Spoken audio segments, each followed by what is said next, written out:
রাতে ইরান, সকালে হিজবুল্লাহর হামলা ইসরায়েলে। গতকাল রাতে ইসরায়েলে ইরানের ক্ষেপণাস্ত্র হামলার পর সকালে হামলা চালিয়েছে লেবাননের শক্তিশালী সশস্ত্র গোষ্ঠী হিজবুল্লাহ। হিজবুল্লাহ বলছে যে তারা আজ সকালে ইসরায়েলের বিরুদ্ধে পরপর কয়েকটি হামলা চালিয়েছে। এর মধ্যে একটি ছিল ইসরায়েলের সামরিক ব্যারাকের রকেট হামলা।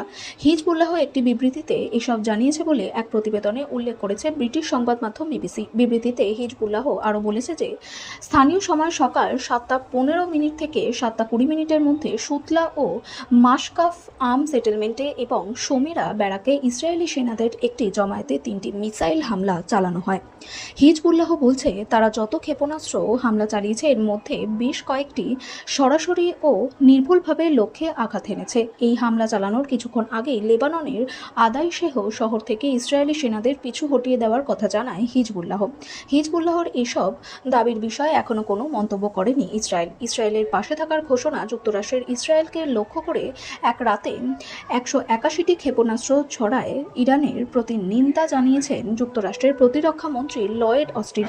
সেই সঙ্গে তিনি বলেছেন, যদি সত্যি ইসরায়েলের সঙ্গে ইরানের যুদ্ধ বেঁধে যায় তাহলে ইসরায়েলের পাশে থাকবে যুক্তরাষ্ট্র।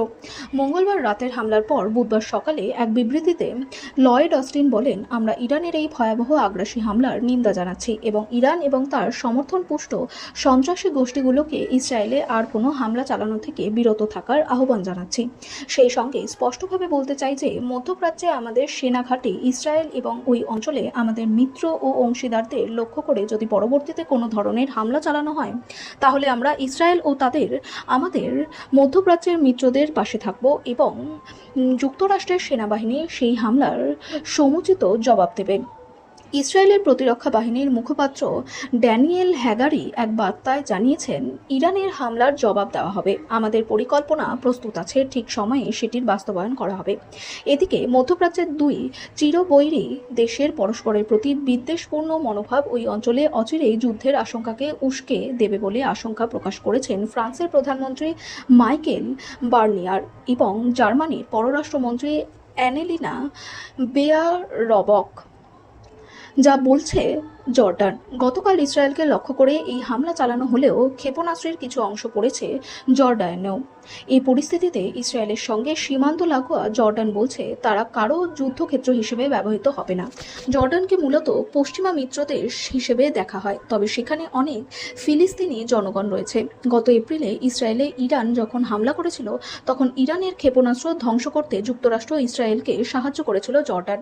জর্ডানের স্বরাষ্ট্র মন্ত্রণালয় জানিয়েছেন, রাজধানী আম্মান সহ দেশের বিভিন্ন স্থানে ক্ষেপণাস্ত্রের কিছু অংশ পড়েছে। দেশটির একজন মন্ত্রী মোহাম্মদ আল মোমেনি আল মালাকা টিভি চ্যানেলকে বলেছেন, জর্ডানের অবস্থান সবসময়ই এটা ছিল যে এটি কারো জন্য যুদ্ধক্ষেত্র হবে না। জর্ডান এবং এর জনগণকে রক্ষা করা আমাদের প্রথম দায়িত্ব। ক্ষেপণাস্ত্র এবং ধ্বংসাবশেষ পড়ে 3 জন সামান্য আহত হয়েছেন বলেও জানিয়েছেন আল মোমেনি। রাষ্ট্রীয় মিডিয়ায় সম্প্রচারিত বিভিন্ন প্রতিবেদনে ক্ষয়ক্ষতির চিত্র দেখা গেছে বলে জানিয়েছেন CNN। আম্মানের উত্তর পশ্চিমে বালকা গভর্নরেট থেকে একটি লাইভ প্রতিবেদনে একজন সাংবাদিক জানান, সেখানে 2 মিটার লম্বা ক্ষেপণাস্ত্রের একটি টুকরো এসে পড়েছে। আশ্রয় নেওয়ার আদেশ। জর্ডানের সামরিক বাহিনী দেশের জনগণকে বাড়িতে থাকতে এবং তার সব বাহিনীকে প্রস্তুত থাকতে বলছে। তেহরানে উৎসব। ইসরায়েলে ইরানের ক্ষেপণাস্ত্র হামলার পর তেহরানের রাস্তায় উদযাপন করতে দেখা গেছে বহু মানুষকে। ইরান এবং হিজবুল্লাহর পতাকা হাতে বহু মানুষ রাস্তায় নেমে আসেন। শুক্রবার লেবাননে ইসরায়েলি বিমান হামলায় নিহত হিজবুল্লাহ নেতার ছবিও ছিল অনেকের হাতে। ব্রিটিশ দূতাবাসের সামনে মূলত এই জমায়েত হয়। এর আগে এপ্রিলে ইসরায়েলে ইরানের হামলার পরও এই একই স্থানের জমায়েত লক্ষ্য করা যায়। সম্প্রতি হামাস, হিজবুল্লাহ এবং ইরানের সিনিয়র কমান্ডারদের হত্যার জবাবে গতকাল রাতে ইসরায়েলে মিসাইল হামলা চালানো হয়েছে বলে জানিয়েছে ইরানের রেভলিউশনারি গার্ড। তারা বলছে, ইসরায়েল যদি এই হামলার জবাব দেয় তবে আরও হামলা চালানো হবে।